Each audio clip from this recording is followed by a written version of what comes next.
Well, hopefully you guys enjoyed seeing me and Chad slap the crap out of each other. Sometimes when people disagree on political terms, political things that are going on, they get a little bit up in arms over it. But we don't disagree. I just want to slap the crap out of you. You asshole.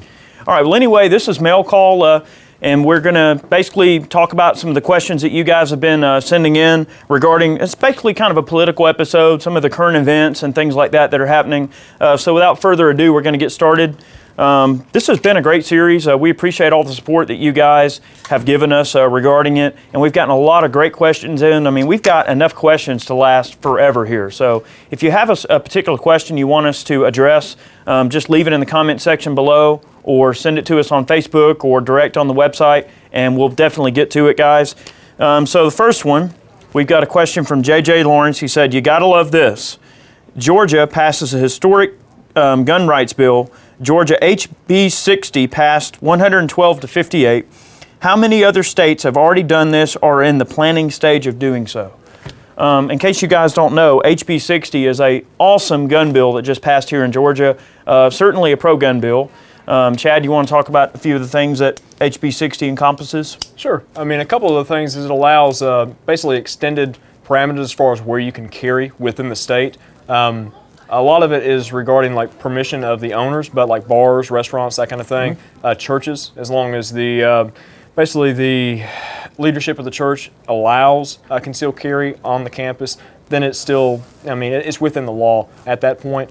Other public places, but one of the biggest things is the airport in the basically the non-security area of the airport. I mean, if you're just going and dropping somebody off, I mean, if you've got your gun on, I mean, what are they going to do? Is the TSA going to tackle you and take your gun away from you? No. Right, I mean, not in Georgia. It's common sense. I mean, if somebody really wants to try to get through airport security with a gun, then they're most likely going to be able to do it somehow, okay? So it's the people that with concealed carry permits that you really don't have to worry about. Sure. So I mean, it's more or less concealed or common sense legislation. But sure.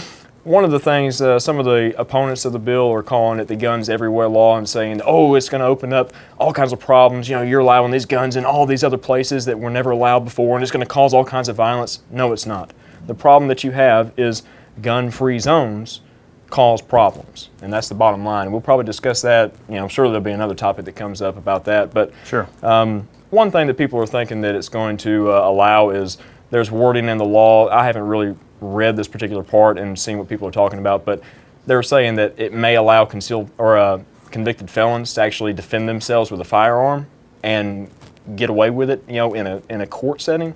But I don't see how that's possible because concealed or convicted felons can't have a weapon in the first place. So how are they going to defend themselves in court in a self-defense scenario like the stand your ground scenario when they're not supposed to have a weapon anyways? Well, you know, hopefully that would kind of be a common sense thing. Now, one other thing that the HB 60 does that, in my opinion, is awesome is it forbids governments from establishing a database of concealed weapons permit holders. Exactly. One of the recent fiascos that we had in New York was where they made this big public list where they were showing they put it in the newspaper. Well, yeah, they were publishing in the newspaper the locations and not addresses, but at least the locations on the map of all of the weapons owners in that city. Well, this prevents those type of databases from being maintained. Now, basically, it just says that we can't keep a list of all the concealed weapons permit holders and then make it some kind of storable list that they can spread around all these different agencies or whatever. Well, mainly make it a searchable list or whatever. I mean, yeah. The government obviously has a record of it because of all the applicants,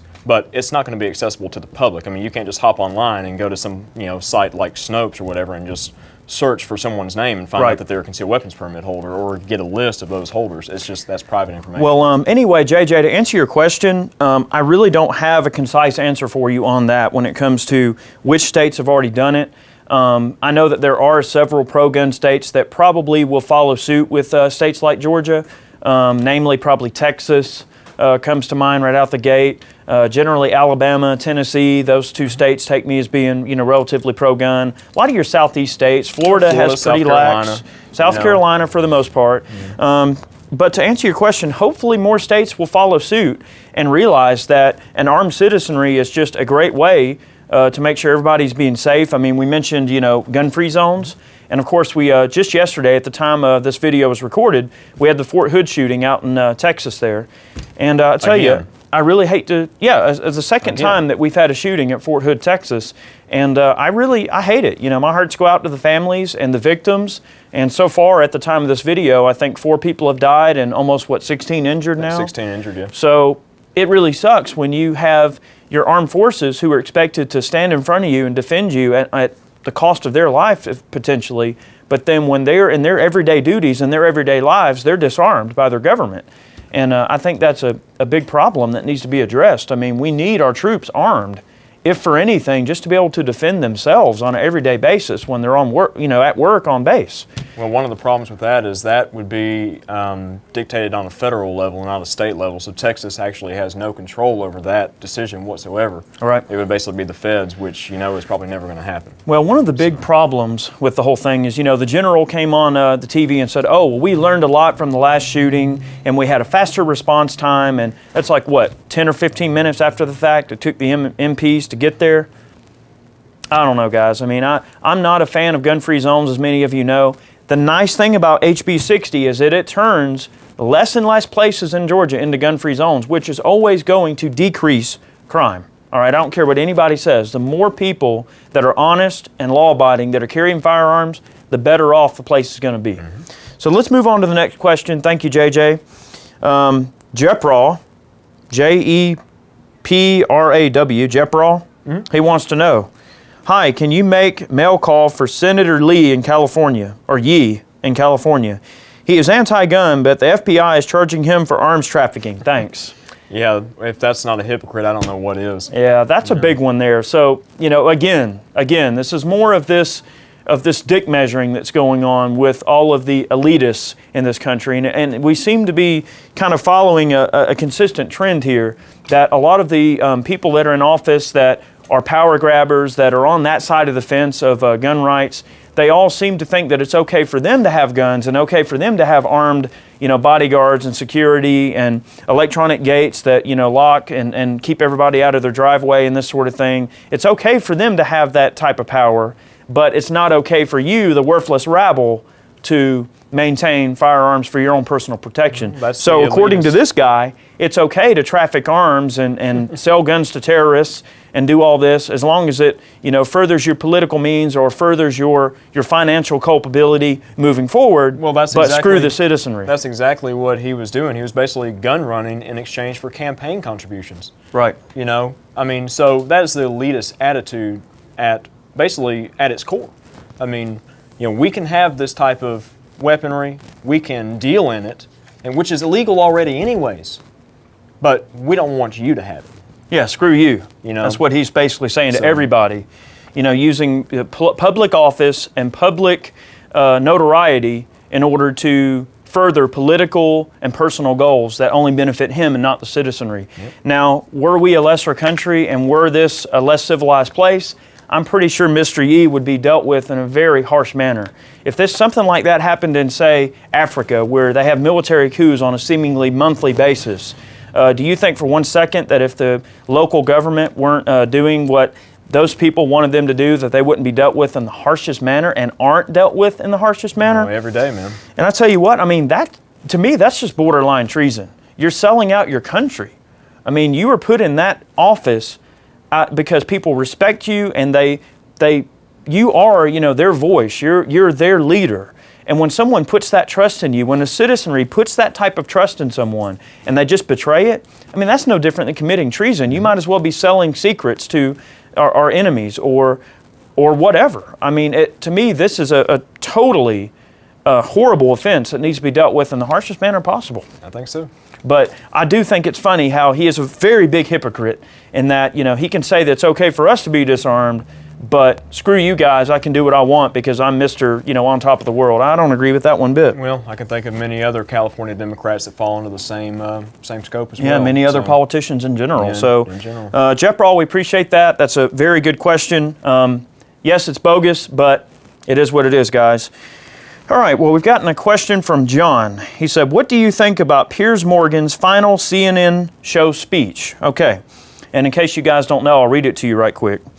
So basically, challenging the NRA and its CEO, Wayne LaPierre, who earlier this month had said, "There is no greater freedom than to survive and protect our families with all the rifles, shotguns, and handguns we want."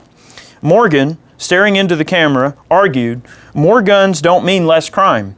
As the NRA repeatedly tries to tell you, it means more gun violence, more death, and more profits for the gun manufacturers." So that was kind of his last statement, leaving CNN. Instead of trying to say, look, I did my best, or whatever the case may be, he had to make it this just political, sucker punch. Well, it's basically the same old adage against statistics that are just not true.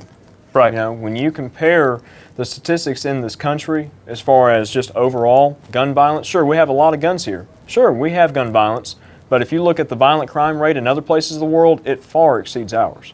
Right. And that's just a fact. Now, if you take away our rights, and it's not just to defend ourselves and our families, but it's also the right to defend our country against tyrannical government.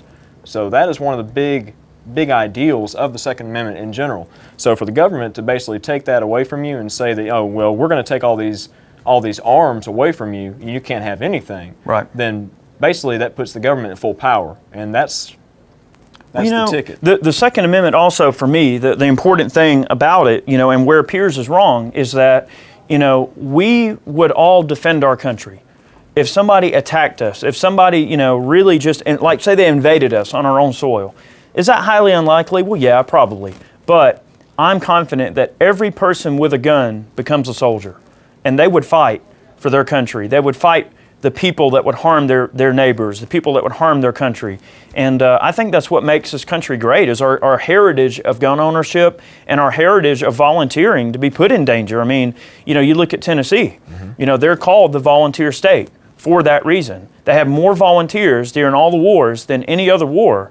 I mean, they've had more and more heroes and more winners of like Congressional Medal of Honor, and there's more people from Tennessee that have volunteered and risked their lives for perfect strangers.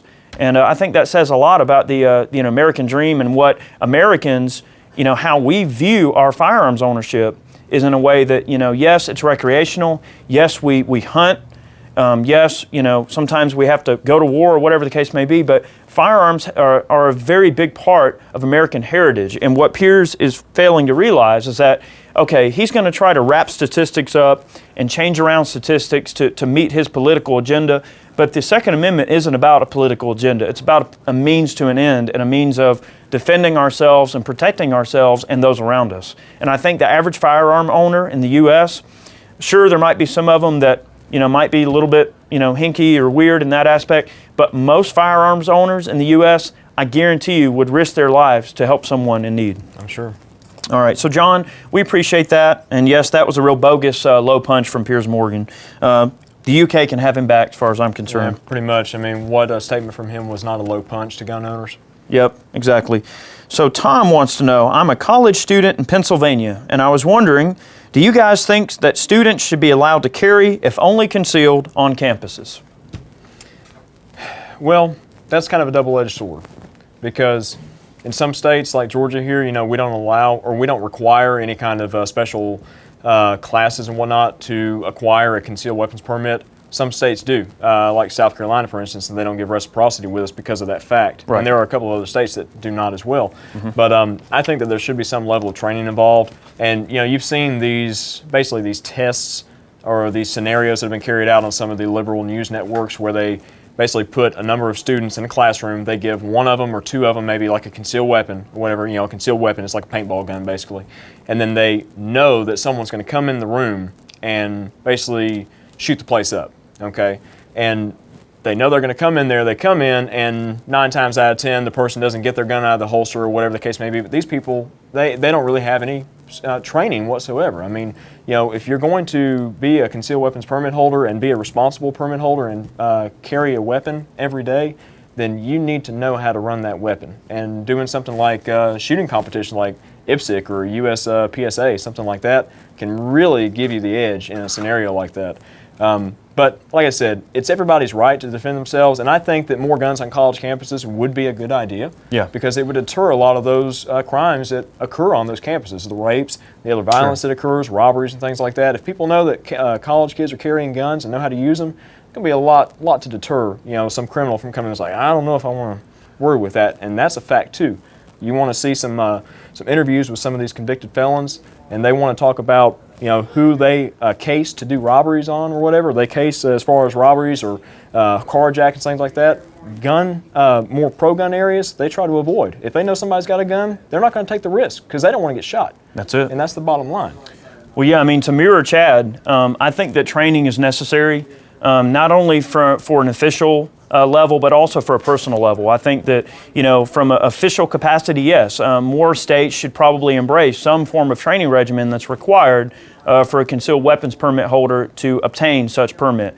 But I think that it should also come down to a level of personal improvement that everybody should force upon themselves. It is a responsibility to carry a firearm, especially when you're in a public place and your decision could affect someone else's life or someone else getting hurt or whatever. And I think a big part of that is making sure that you're responsible enough and you've had the training necessary to be able to deploy the firearm and use it in a proper manner that is consistent with the level of the threat and the situation, the collateral damage, so on and so forth. So to answer your question, Tom, I think that more college kids should carry. I think more teachers should carry. But I think that on that end, there should also be a solid training regimen in place to make sure those people have the proper amount of training they need to make the safest, quickest, and efficient decision possible at that time. Well, Tom, we appreciate that question. That was an excellent question. We get that one quite a bit, and we definitely want you guys to know that we do support people being armed on campus, whether it be responsible students of age and teachers. That's a great question, Tom. So Dan wants to know, if we Americans were ever to form a militia, what guns would you recommend that each militia member have? Well, that's kind of a tricky question, isn't it? Well, it is. I mean, but you want to have something that is in great numbers that are out there in the States. I mean, in civilian hands, okay? Because that's where the militias form, is by civilians. Sure. AR, some kind of 9mm sidearm, some kind of 12 gauge, and either like a good semi-auto or a Bolt 308. I mean, those are the four most common calibers that you're going to need and encounter out there. And especially that's what our military uses too. So the calibers are interchangeable and you can share ammunition and whatnot. You don't want to have a bunch of militiamen running around with AKs with limited ammo supply around as far as something that you can just pick up off the street. Right. So, I mean, well, it's kind of weird because, we do have the right to form a militia. Now, you have like the state governments where they have like, say, the National Guard, and that is a state militia. It is considered a militia. But of course, the National Guard, someone like that, they are on call by the governor, they're on call at the federal level, and they're brought in to, assist in natural disasters, they're brought on to fight wars, whatever the governor or the federal government may need of that particular National Guard unit, they can be called for whatever reason. Now, that's just an official militia, essentially, but you can have unofficial, loosely organized civilian militias, and it's completely legal. There's nothing wrong with doing it. Now, of course, there's a lot of groups that think you're going to be crazy by having some kind of militia, and it's one of those things, it's a slippery slope. You have to be very careful how you approach the concept of a militia, because you can quickly get thrown into the lot of crazy people, or they're going to think you're crazy. Now, I can tell you right now, there is nothing wrong with having a group of people that are like-minded, that think the same way you do, that you can go to in a disaster situation and pool your resources and make sure that you and your group are safe and can operate efficiently, and make sure that everyone's going to have what they need, all the food they need, the protection, security, shelter, and whatnot. So to answer your question, yes. I mean, AR-15s are a great tool because they're common, they're out there, they're very easy to master the manual of arms on. Also, interchangeability of calibers, as Chad said. And a lot of people can take it two different ways. Well, one person might say, well, I want an AR-15 because if I go across a burned up Humvee on the side of the road, I can grab all the 5.56 I can find in the Humvee. Well, yeah, that may be true.